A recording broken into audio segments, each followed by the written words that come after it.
Hello, today we are at Cadbury World. Location, Linden Road, Birmingham, B301JR. Let's go inside.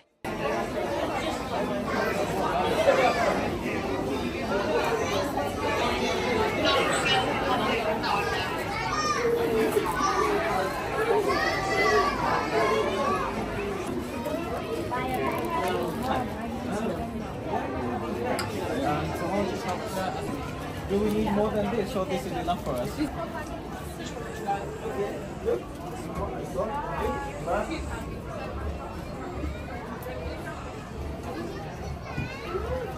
Chocolates. Yum, yum, yum. Let's go.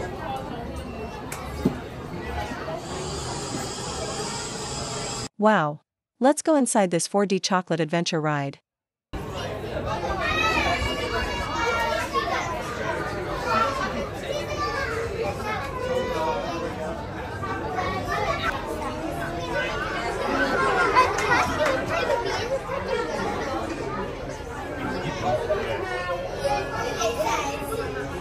Wow. This looks so exciting.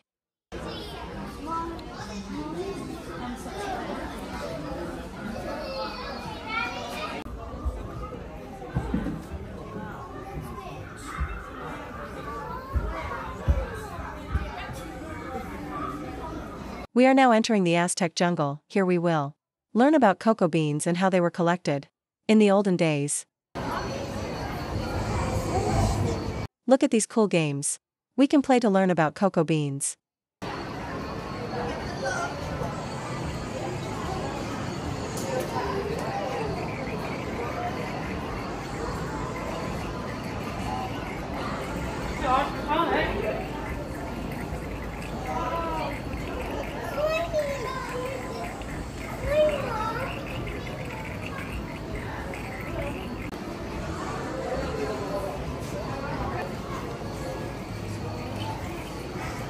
Here is some more history about chocolate and how it is made.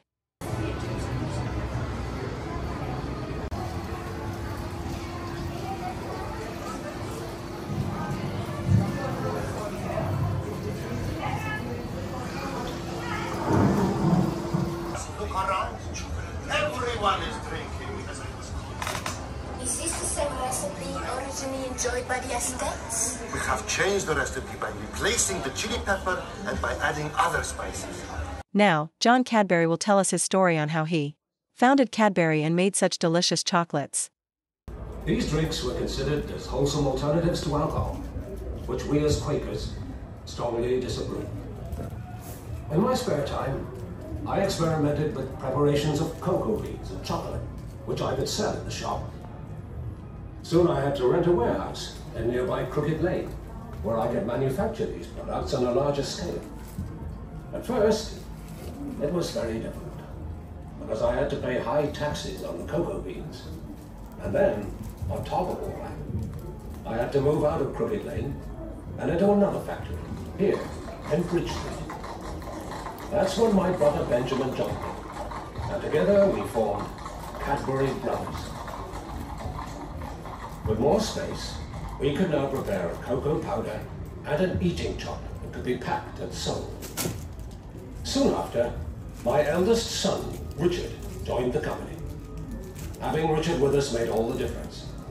He saw to it that the quality of our cocoa improved, introduced new products, and even opened a shop in London.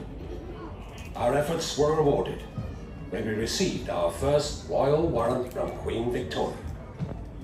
That was when my younger son, George, joined us.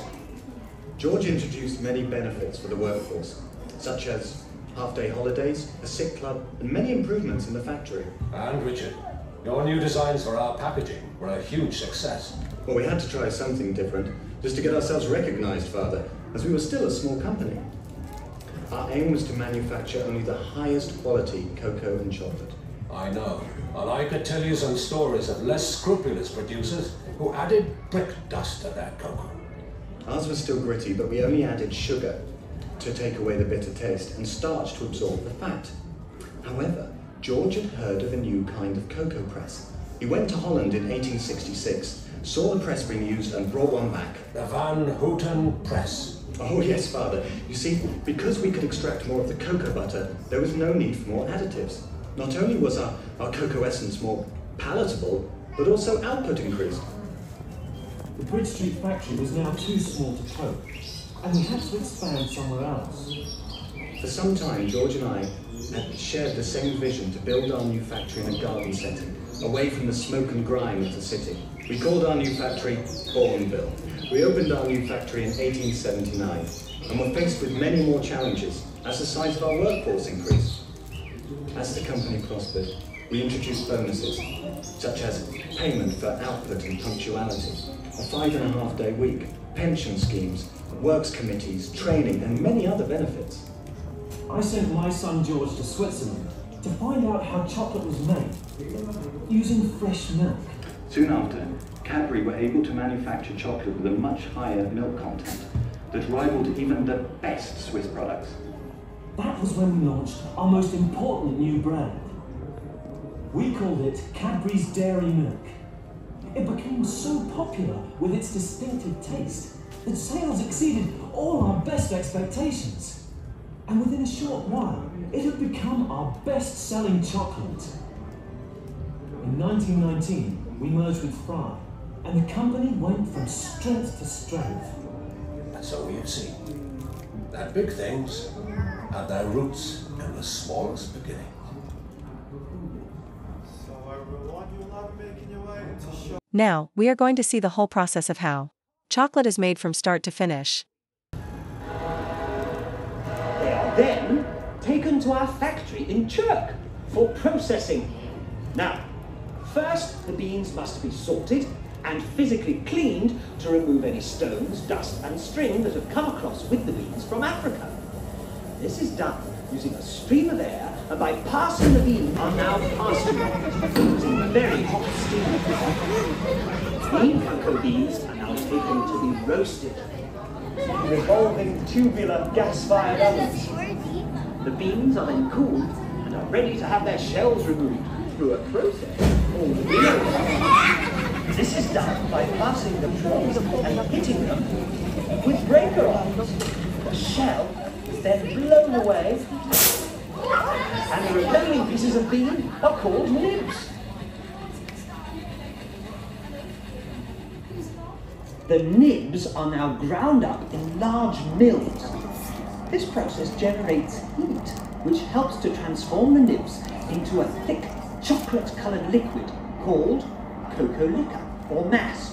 Some cocoa liquor is taken to our factory at Marlborough for further processing, and the rest of the liquor is pressed to extract the cocoa butter. The refined cocoa butter is now taken to Bourneville, where we will catch up with it later. Meanwhile, the cocoa liquor that has been taken to Marlborough is pumped into storage tanks, ready to be turned into chocolate crumb. Over 150 tons of sugar and 500,000 litres of fresh full cream milk are delivered to Marlborough every day to be used in this process. But first, the milk must be pasteurised and then evaporated to remove most of the water before sugar can be added to produce a sweetened condensed milk. The liquid milk and sugar solution is now heated again before the cocoa liquor from Chirk is added and thoroughly mixed to create a thick paste. The paste is then squeezed between steam-heated rollers under a huge vacuum, causing the paste to turn into a powder. The resulting crumb is scraped from the rollers, dried in a flow of hot air, and blown into storage silos. The crumb is now taken to Bourneville in tankers, where it is ground and mixed into a paste with this, the cocoa butter, which came from Chirk earlier. The paste is then refined into a flake before being conched or mixed to form a liquid chocolate. This liquid chocolate is used to make all our famous milk chocolate products.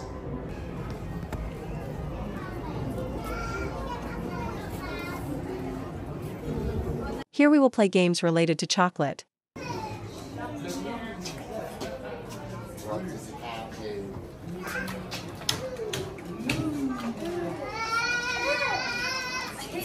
Now, we are going to look at this demo about how dairy milk chocolate cubes are made.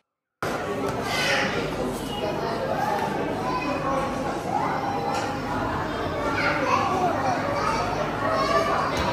because it has that higher lip.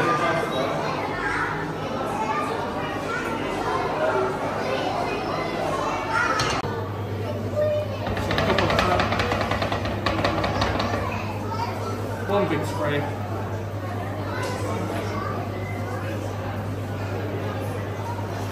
And we have our dairy milk chocolate cubes. So, and then I have some silky smooth dairy milk chocolate pieces, just like so. Now, I know they look really nice because I made them.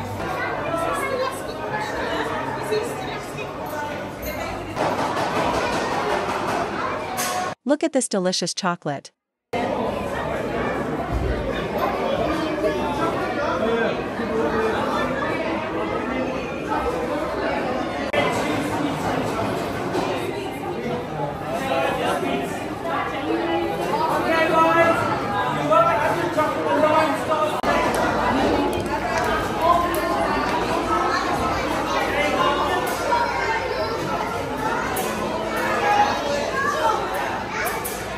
Now, we will try the chocolate. Wow! It is so delicious and yummy. You're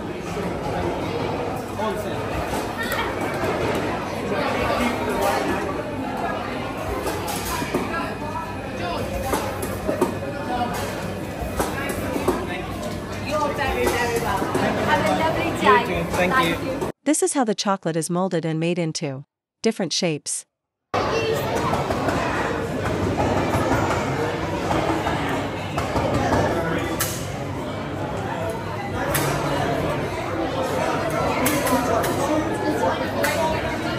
Wow!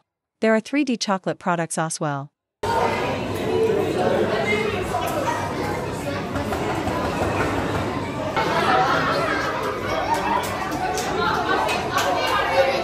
These chocolate lollipops look so nice. Oh, that's tiny. That's tiny. Open it.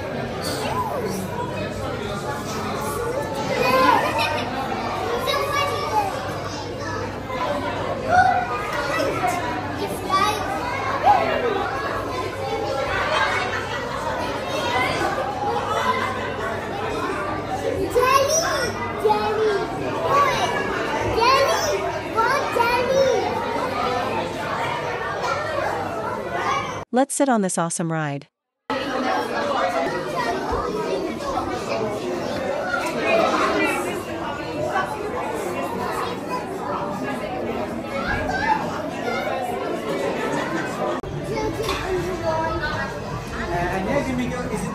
For your adventure. I'm orange. I forgot orange.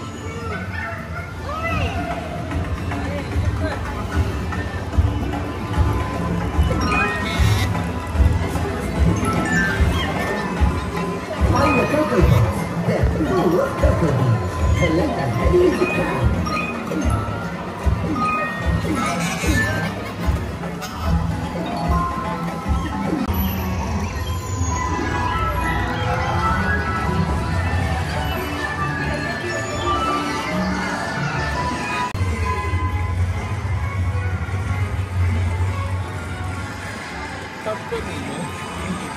Good work!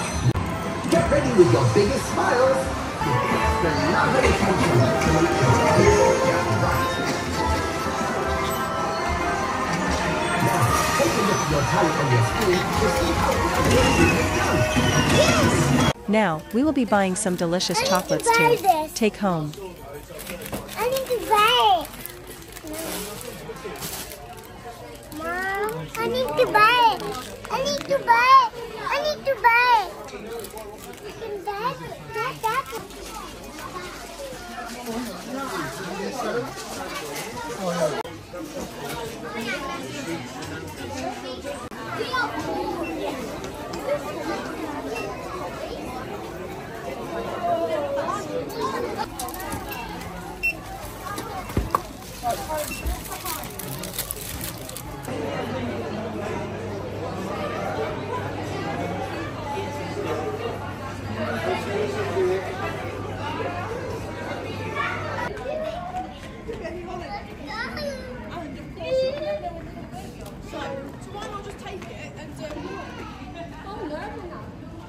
Let's continue our adventure.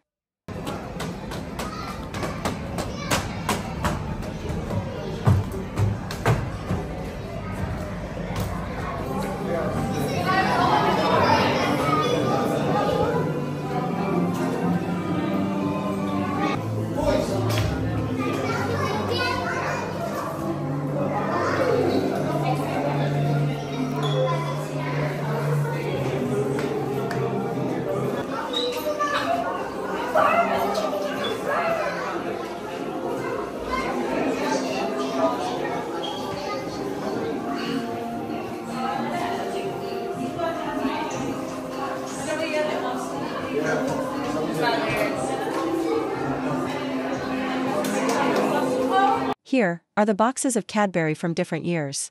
Wow, they have changed so much.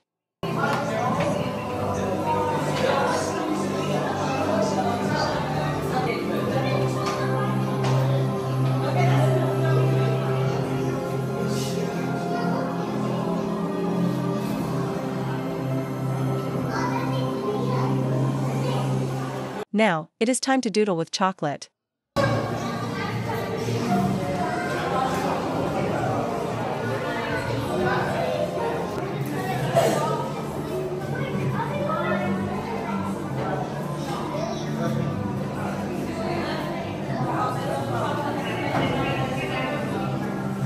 Let's write a bad using this chocolate.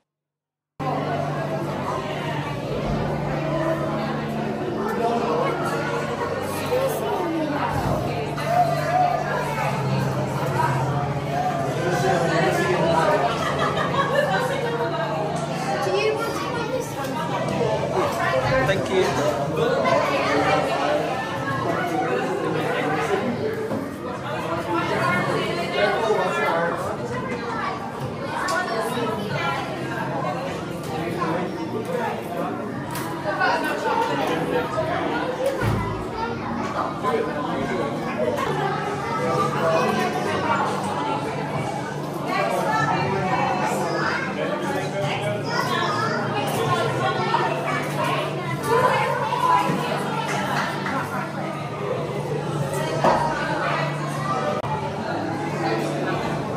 Wow.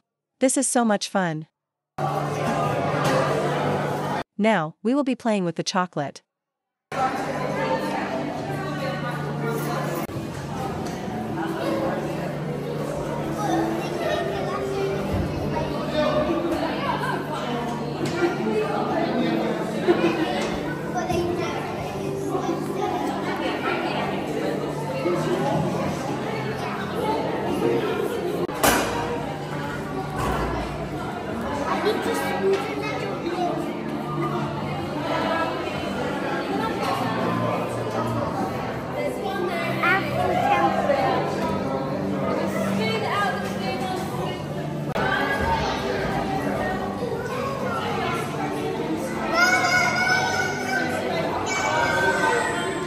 We will now continue our adventure.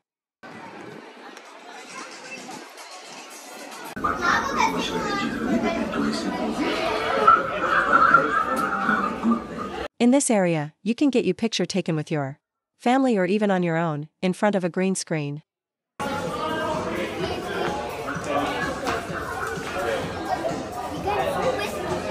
Look at these cool parks outside.